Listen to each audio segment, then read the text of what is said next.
ज्या काही योजना चालू असतात त्या सगळ्याच योजना कायमच्या चालतात अशातला काही भाग नाही। त्या वेळची परिस्थिती लक्षामध्ये घेऊन काही त्याच्यामध्ये बदल केले जातात। दादा कोंडव्यात एटीएसने मोठी कारवाई केली का अशी परिस्थिती निर्माण झाली गेल्या वर्षी ज्या काही योजना चालू असतात त्या सगळ्याच योजना कायमच्या चालतात अशातला काही भाग नाही। त्या वेळची परिस्थिती लक्षामध्ये घेऊन काही त्याच्यामध्ये बदल केले जातात। आता आनंदाचा शिधा मिळत असताना हा ठराविक लोकांनाच मिळायचा, पण लाडक्या बहिणीच्या योजनेचा पैसा हा जास्त माझ्या भगिनींना मिळतो, माझ्या लाडक्यांना मिळतो।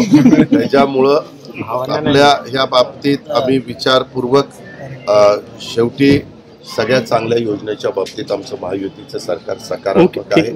परंतु अनेकदा काही योजना येतात आणि त्या योजनेचा लाभ ज्या उद्देशाने प्रत्येकाला मिळाला पाहिजे तिथं जर पोचू शकत नसेल तर त्याच्यामध्ये काही आपण बदल करत असतो।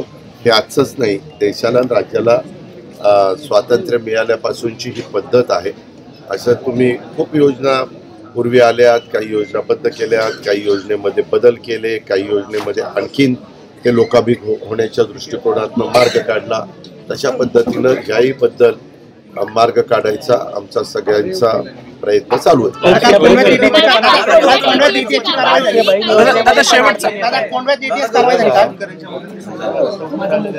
अहो, त्याच्या संदर्भात जोपर्यंत आपल्या ज्या भागामध्ये अतिवृष्टी झाली, विशेषतः मराठवाडा, आपल्या इकडचा सोलापूर, तिकडं जळगाव वगैरे, पालघर, किंवा विदर्भातले काही, तिथं या सगळ्याच्या बाबतीमधले सगळे पंचनामे आणि सगळे पूल किंवा रस्ते किंवा काय हे सगळे यायला थोडासा वेळ लागतोय। परंतु तरी देखील आता आम्ही जे 32,000 कोटीचं पॅकेज जाहीर केलेलं आहे ते दिवाळीच्या आत त्यांना डीबीटीवर कसे पैसे देता येतील ह्याबद्दलचा प्रयत्न चालू आहे। आणि काल चीफ सेक्रेटरी पण आमच्यावरून होते की तुम्ही सगळ्या कलेक्टरांशी बोलून ताबडतोब ते सगळा जी काही माहिती आहे ती गोळा करा।